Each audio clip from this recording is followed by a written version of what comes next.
क्या आपने कभी आसमान की तरफ देखकर सोचा कि कायनात कितनी बड़ी है? लेकिन अगर मैं आपको बताऊं कि कायनात सिर्फ बड़ी नहीं बल्कि हर लम्हे मजीद फैल रही है। जी हाँ, साइंस के मुताबिक कायनात मुसलसल एक्सपेंड हो रही है। मगर सवाल तो ये है कि ये फैलाव क्यों हो रहा है और साइंटिस्ट को इसका पता कैसे चला। अस्सलाम वालेकुम दोस्तों, मैं हूँ सुभान और आप देख रहे हैं सुभान वही टॉक्स।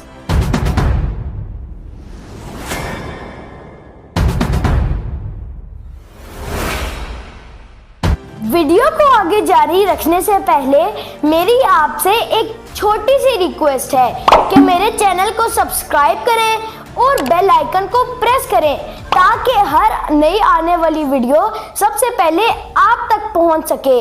और आपका सब्सक्राइब करना मेरे लिए बहुत बड़ी मोटिवेशन होता है और इसी मोटिवेशन की वजह से मैं आपके लिए मज़ीद अच्छी और इंफॉर्मेटिव वीडियोस बनाता रहता हूं। आज हम बात करेंगे बहुत इंटरेस्टिंग साइंस टॉपिक पर, थ्योरी ऑफ एक्सपेंडिंग यूनिवर्स यानी फैलती हुई कायनात का नजरिया। इस वीडियो में हम सिंपल अल्फाज में समझेंगे साइंटिस्ट को कैसे पता चला कि कायनात फैल रही है, ये एक्सपेंशन आखिर क्यों हो रहा है। तकरीबन 100 साल पहले तक साइंटिस्ट का ख्याल था कि हमारी कायनात बिल्कुल स्टैटिक है, ना फैल रही है ना सिकुड़ रही है। लेकिन 1929 में एक मशहूर एस्ट्रोनॉमर एडविन हबल ने एक हैरतअंगेज ऑब्जर्वेशन की।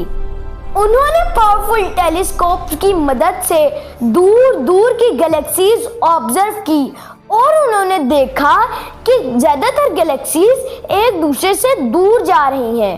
सिंपल अल्फाज में, जो गैलेक्सी जितनी ज्यादा दूर है वो उतनी ही ज्यादा स्पीड से हमसे दूर जा रही है।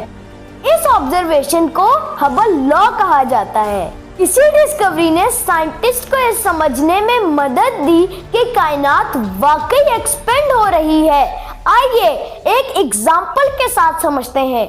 सोचिए आपके पास एक बैलून है और उस पर छोटे छोटे डॉट्स बने हुए हैं। जब आप उस बैलून को फुलाते हैं तो वो डॉट्स एक दूसरे से दूर हो जाते हैं। बिल्कुल इसी तरह जब कायनात एक्सपेंड होती है तो गैलेक्सीज एक दूसरे से दूर हो जाती हैं।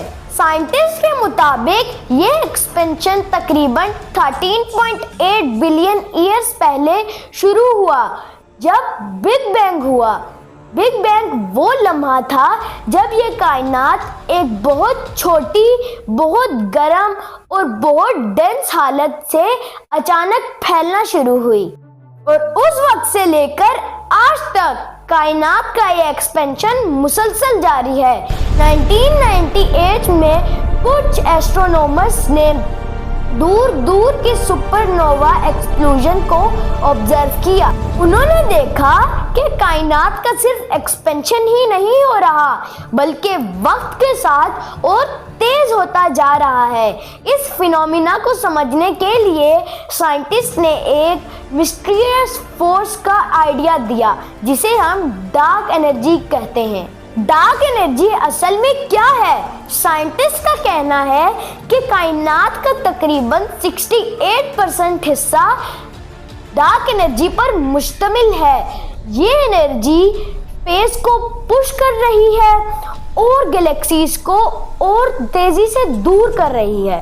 यहाँ एक कॉमन सवाल होता है कि क्या एटम्स या सोलर सिस्टम भी एक्सपेंड हो रहे हैं?